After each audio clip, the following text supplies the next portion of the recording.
Okay, hopefully you successfully complete this exercise.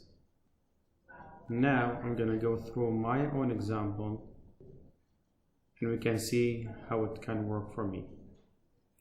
Okay, so if I go to the task name, I can start tape, remove the seating, and can put the pictures in boxes. We can do remove the TV and DVD player, and we go to remove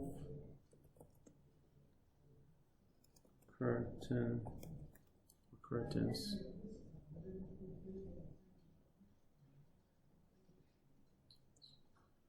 Then we type paint ceiling. So we paint the ceiling, we paint walls, then we paint doors, then we review room, and we put new carpets fitted, and then we replace TV, we replace seating, then we put pictures,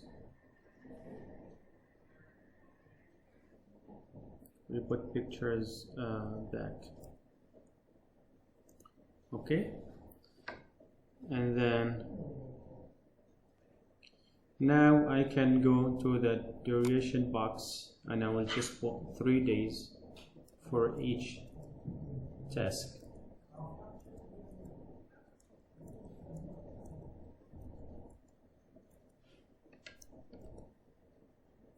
And let me just make this one little neater.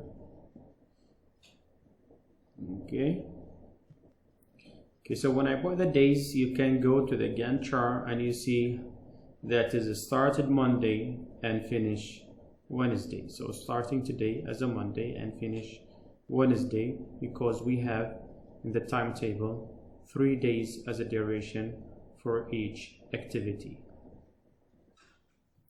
Okay, I would like to put the starting day is as of today.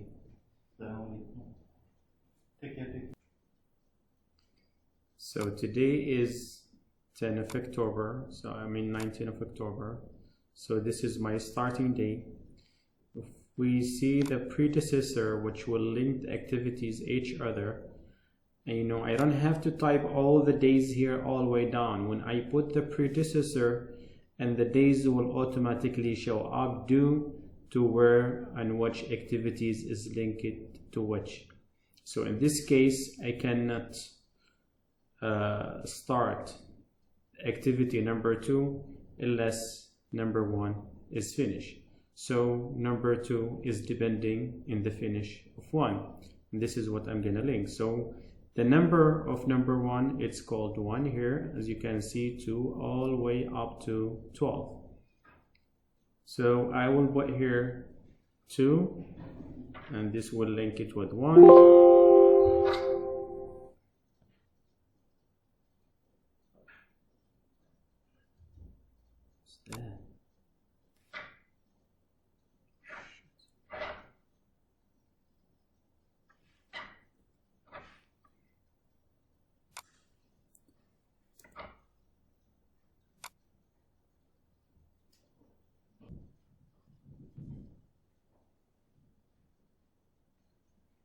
Okay, now we can see that we link all the activities starting from 1.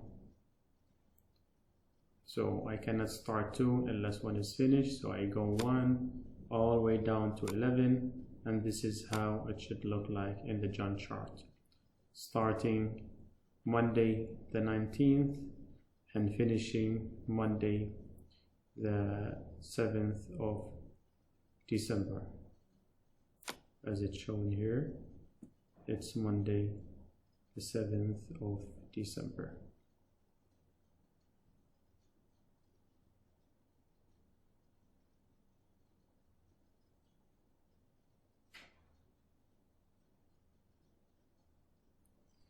Now you can see how Microsoft project work in module or manual scheduling mode.